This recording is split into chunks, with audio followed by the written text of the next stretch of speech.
so fortunate today that member breeder and breeder judge Abby Patrizio is with us today to lead us through this newly released video from the BMDCA called A Look at the Bernese Mountain Dog. Abby joined the BMDCNV in 1989, the year that she and her husband welcomed their first Berner.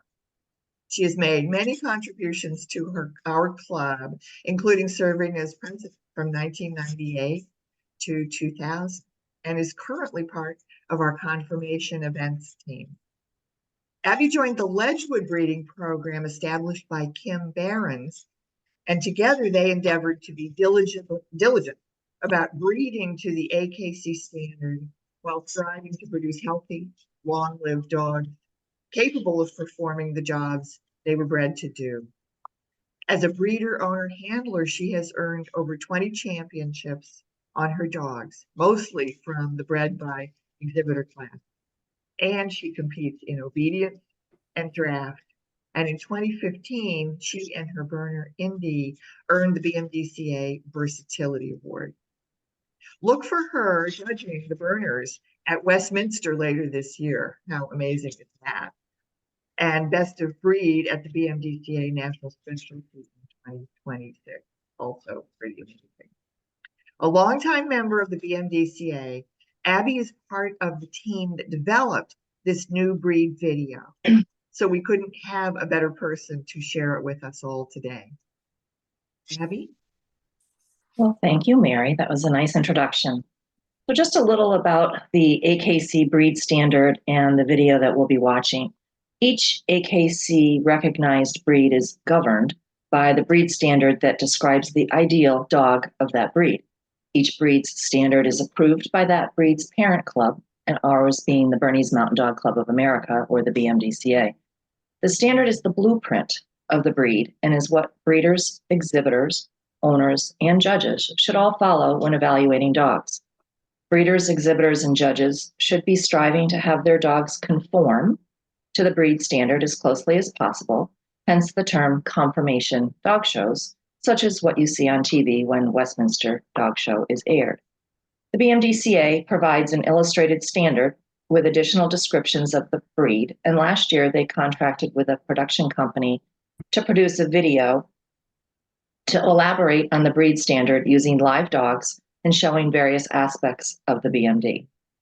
A small committee of BMDCA members worked with the production company to create a script following the language in the standard and to identify dogs that best represent each area of the written standard. The video was created with a focus on judging the Bernese Mountain Dog, but its use is intended for everyone involved in our breed. I'll provide the narrative, and we'll pause in a few places to provide additional information that isn't included in the video. And at the end, we'll welcome questions and answers from all of you. If you have a question during the video, please feel free to put it in the chat box, and then Allison will monitor those. So the video, all the dogs in the video are mature dogs, unlike what you might see at a dog show where dogs vary in age from 6 months to 12 years. Bernese Mountain Dogs tend to mature slowly, so a 6-month-old puppy will likely look very different from a 6-year-old adult. While the dogs in the video are all nice examples of the breed, they all have faults, as there are no perfect dogs, despite what we all might think. Breeders, exhibitors, and judges should be able to identify the strengths and weaknesses of each dog. Parts of the video will be demonstrating how a judge examines the dog at a dog show. This exam is also how breeders and exhibitors should be evaluating their own dogs. So, pull up the video.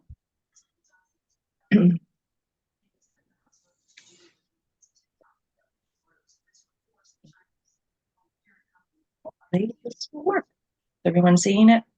Yes. Yes. Okay.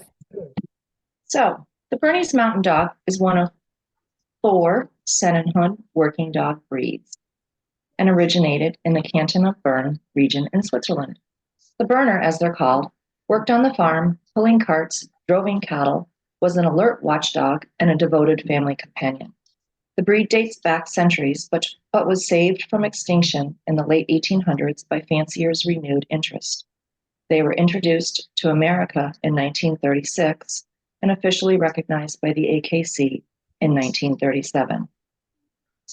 The Bernese Mountain Dog is a versatile dog that is bred for purpose to be a companion and working dog. Their balance of beauty, function and form, and solid character has been a constant through breed management. He is intelligent, strong, and agile enough to do the draft and droving work he was bred to do. He has a sturdy constitution and calm, self-confident nature.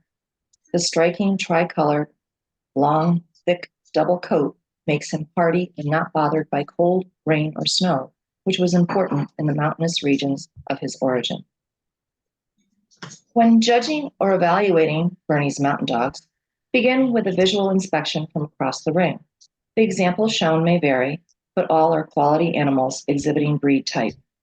Remember to focus on areas of excellence in each dog, not faults. The Bernese Mountain Dog is a large dog, sturdy and balanced. The dogs appear masculine, while bitches are distinctly feminine, but both have sturdy bone and a full body. The judge will begin with a visual inspection from across the ring. The examples shown. Am I off track here? Ooh. Nope. Okay, hang on. Lost my place, gang. Let me back up. Sorry about that. We did practice, believe it or not.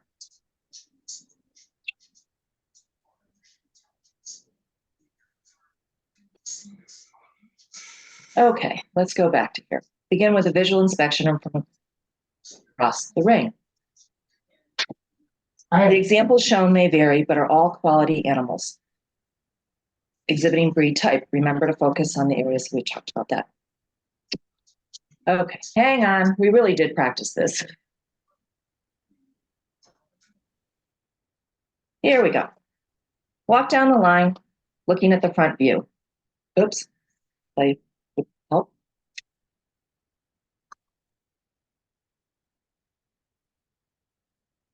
Walk down the line looking at the front view. Expression is intelligent, animated, and gentle. Eyes are dark brown and slightly oval. Front legs are strong and straight. Feet are compact. From behind, the thighs are broad, strong, and muscular. Hocks are well let down and straight. Some people will ask, well, what is a hock? So the hock is the lower part of the rear leg, starting from about the joint here, going down to the top of the foot. And we want those well let down, which means shorter rather than longer. The judge will then send the dogs around, ideally on a loose lead. The natural working gait is a slow trot, efficient with no wasted action. Look for good reach in front and powerful drive from the rear. The movement should appear effortless and powerful, yet agile enough for a capable working dog. The judge will then begin each individual exam by viewing the profile. The Bernese Mountain Dog is full-bodied with a broad, strong frame. He has good depth of chest, but the tuck-up is not pronounced. He has good sturdy bone in balance with the dog.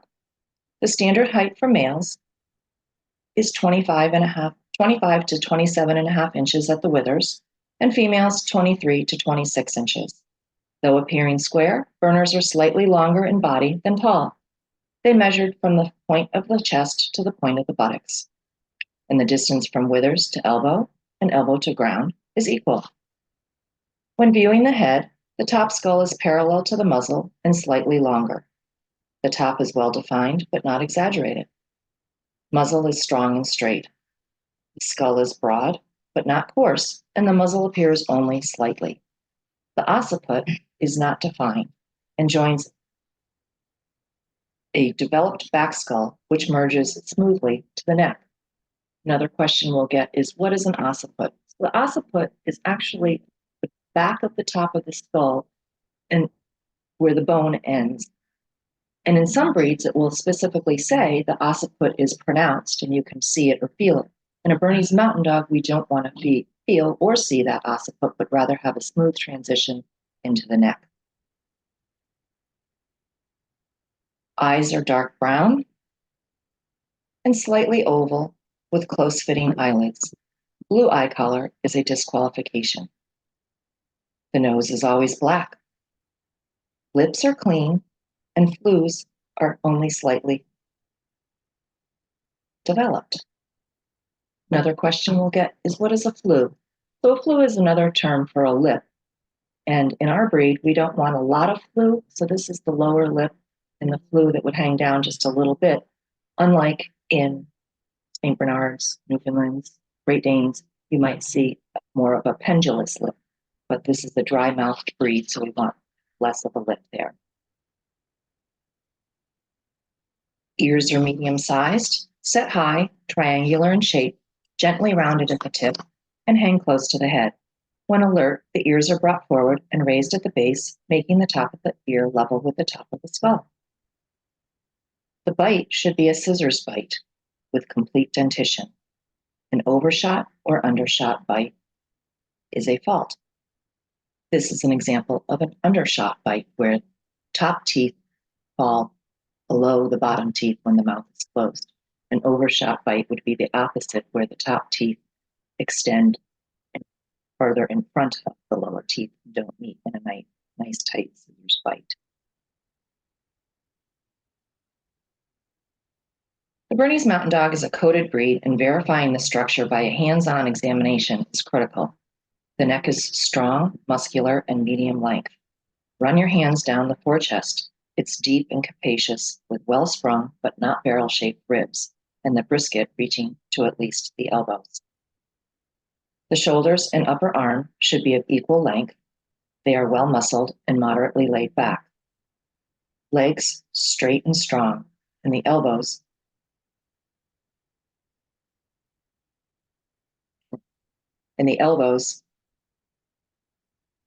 lost my spot again,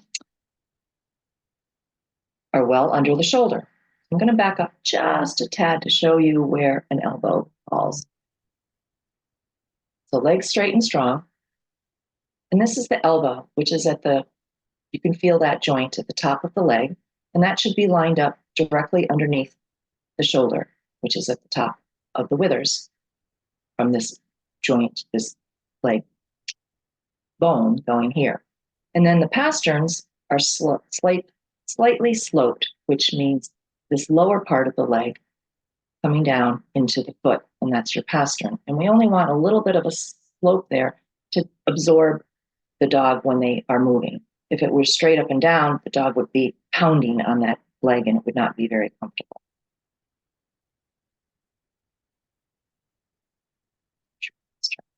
So feet are round and compact with well-arched toes.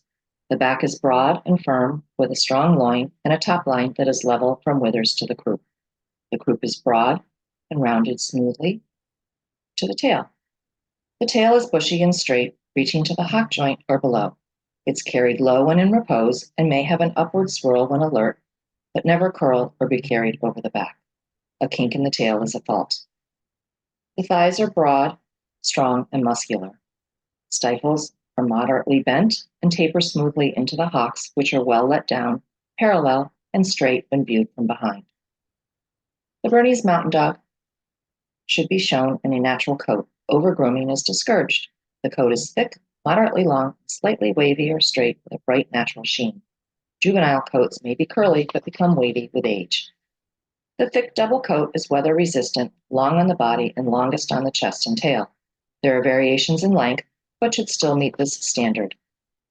The striking black, white, and rust markings may vary from dog to dog, but should be clearly defined, distinctly separate, and ideally symmetrical. The ground color is jet black. Any ground color other than black is a disqualification.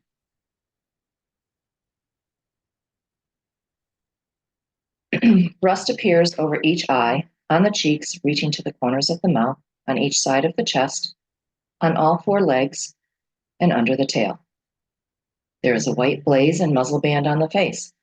The white on the chest typically forms an inverted cross, although this may not be apparent on a fully coated mature dog. The tip of the tail is white, and the amount will vary. White on the feet is desired, but should not extend higher than the pasterns. The judge will then send the dog down and back. Front legs absorb the impact of the land and appear straight. pasterns should not turn in or out. Look for steps converging toward the center line as speed increases, both coming and going. From the side, look for good reach in front and powerful drive from the rear. The back foot should fall in the same place as the front foot on the same side. Head carriage is slightly forward and the neck flows smoothly to a level top line. There's a slight slope of the croup and the tail leaves level off the back. The temperament of a Bernese Mountain Dog is self-confident, alert, and good-natured, never sharp or shy. He should stand steady, though may remain aloof to the attention of strangers. He has a naturally protective instinct, is reliable and intelligent, with a high level of trainability, making him versatile for many events. When finished with farm work or competing, the Berner is happy to be a gentle family companion.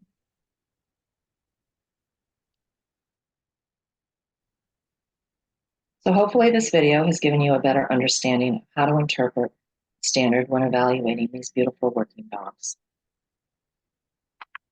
Roll the credits.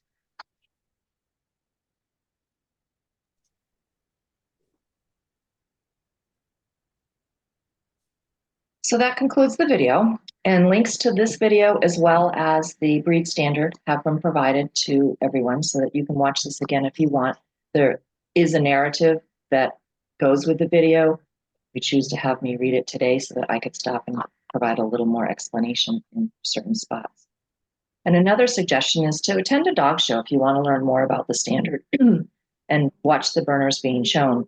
You should ask questions of the people that are there and look at the various entries to see how they compare to the standard. And then at our Neshoba Valley Spring Fun Day on May 18th, Westford, Mass, we'll be giving a live demonstration of interpreting the standard using live dogs with an opportunity for questions and answers. And then when I'm educating new people on our breed, my parting line is that you should be looking for a draft horse style appearance in our dogs, and a dog that is capable of pulling a cart full of cans of milk down the mountain without the milk turning to butter. So if you can picture that in your head when the dog is moving, that's a good thing. So that's the end of the presentation, and now I'll check in with Allison to see if there are any questions.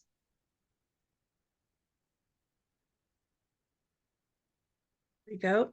Well, hello. Hello, everybody. Okay, so we do have a couple of questions. I'll start off with one I got on email. And I want to do agility or herding with my dog. Why should I pay attention to conformation to the breed standard? So conformation is extremely important, especially for dogs that are going to do performance events. The dog has to be structurally sound, or sound is another term for being put together properly. So the front and the rear should be matching. There should be good strength in that dog to be able to do all of those extra movements and performance things, and not only physically, but mentally. We also refer to them as mentally sound, which means they have a temperament that's confident enough to go and do things in a strange place with strange people and other dogs going around, and yet self-assured so that they will be able to do the things that their owner is asking them to do. Sure. Great.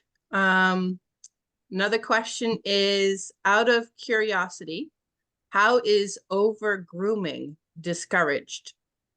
Well, our breed standard specifically states that it's discouraged. So again, if we as breeders, exhibitors, and judges are judging to the standard, overgrooming is a way of trying to hide or cover up faults on a dog. So because we have a lot of coat on a Bernese Mountain Dog, a pair of scissors can do a lot of trimming to make that high butt look not so high, or to sculpt in what might look like a better front assembly and that kind of thing. So overgrooming is discouraged because we want our dogs shown in a natural coat. The natural coat is also there to protect them against the elements, such as the standard states being in the snow. Those of you that don't trim your dogs, dog goes out in the snow, gets covered with snow, comes in, shakes, it's dry. So if you were to overgroom that dog, the snow could get down into the coat, into the skin, and cause health issues as well. That makes sense. Next question. Can you explain what is meant by overmarked white on the cheeks? So overmarked white on the cheeks is sometimes what we call, if we find markings, here would be an example. So on the cheeks, if the white goes back here past where the opening of the mouth is, we sometimes call that a Swiss smile. So that would be less ideal, but it's not something that would prevent a dog from being a good example of the breed. All right, that explains it really well. Thank you. Here's another email question. Do you like judging? I do. I thoroughly enjoy it. I hope that shows when I'm in the ring. I just judged the 4 to 6 puppy competition yesterday at a show, and that to me is one of the most pleasant, fun, outgoing things to do, to encourage those new puppies and oftentimes new handlers to enjoy our sport and become participants in our sport. I will admit it's a lot of work. A lot of time and a lot of money has gone into all of the education that I've obtained to do all of the judging that I do. But I'm a believer that anything we do in life should be fun. Why do it if we don't enjoy it? Unless you have to go to work for a paycheck. Well, you always look like you're having a great time. It's very enjoyable to watch. Thank you. All right, we have another question that just came through. Let's see here. A couple more. Let's see. What about the Swiss kiss? How does that affect judging in the ring? Okay, so very similar to the white smile, we would consider the white on the back of the neck. If nothing that would prevent that dog from being a good example of the breed, and it shouldn't prevent the dog from winning. However, because it isn't even mentioned in our standard, some judges that aren't as familiar with our breed might look at that and say, "Ooh, that's not supposed to be there." So that's up to us as educators in our breed to say it is okay, it is acceptable. However, if we had 2 dogs of absolutely equal quality and one had a Swiss kiss on the back of its neck and the other did not, we would probably go with the dog that did not have the Swiss kiss. Wow. Great. That's a good answer. Next question. Have you seen a change in temperament in judging over the years? That's interesting. Yes and no. I mean, our dogs are allowed to be aloof, but to me, aloof is not shy or afraid. To me, aloof means that a dog is wary of a new person coming up to them or a new environment, but they should be able to accept that new situation. So sometimes we have dogs in the ring that, look up at the judge like, "Oh my Lord, you're about ready to stab me." And they're petrified. I'm always patient with those dogs and try to work with the dog and the handler to assess the situation to see, is this dog just initially uncertain, or is this dog going to continue to be afraid? If it's truly petrified, it doesn't belong in the ring that day. So I learned by experience the hard way not to push a dog when they're in the ring and they're truly not ready to be there. So as a judge, I would prefer to excuse that dog on that day, give the handler some suggestions on how to improve the dog's temperament, and let them go and work on that rather than to push especially a young dog beyond its limits. And number one, the judge could get bitten because the dog is so afraid. And number two, that dog is now going to have an even harder time to learn to recover and accept a new situation.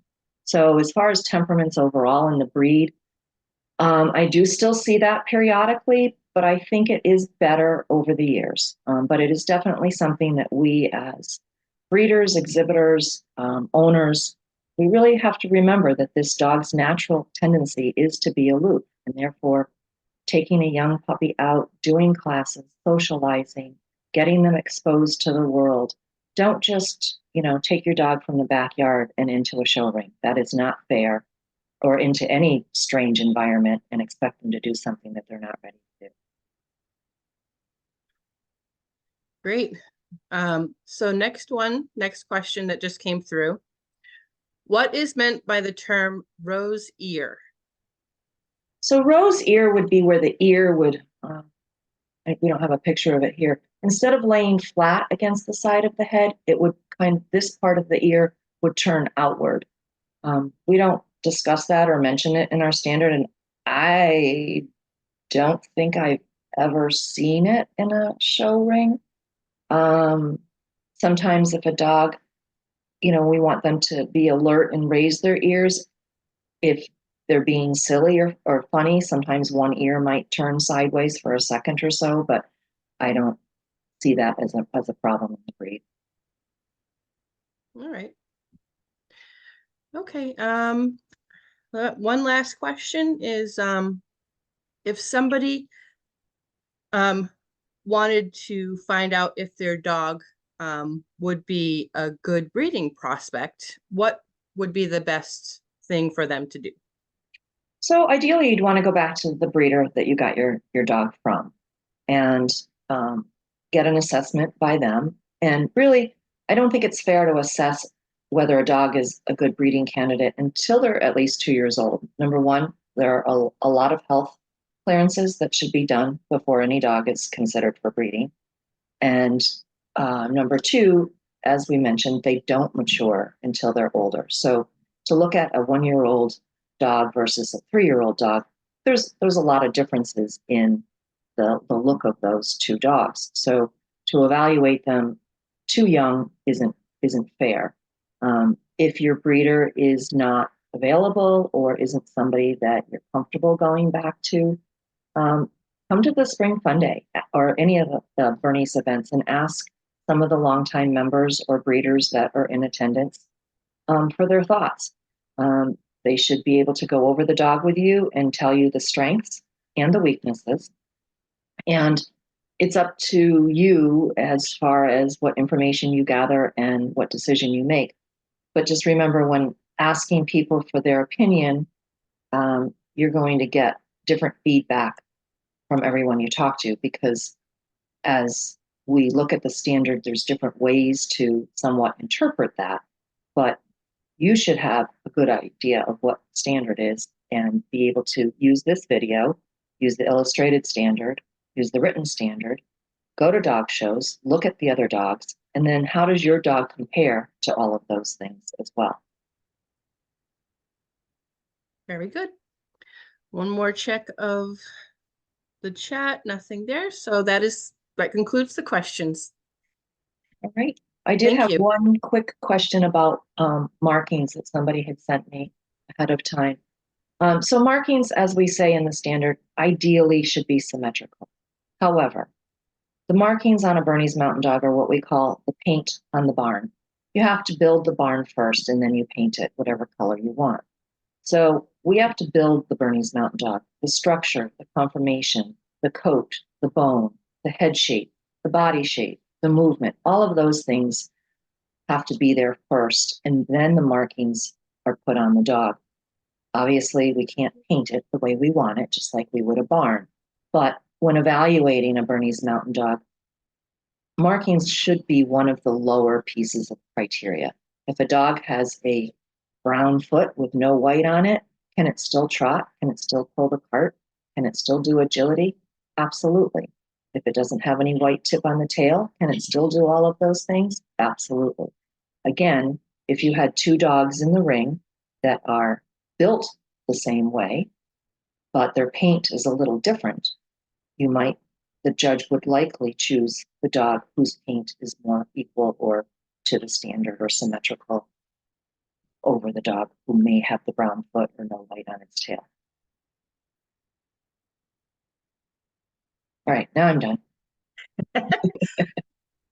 Abby, thank you so much. This is just a wonderful chance to go through the standard with you and see all these great examples of dogs. And we appreciate the committee who put this together for the whole Berner community. And we certainly appreciate your talking us through it. So thank you so much. Welcome.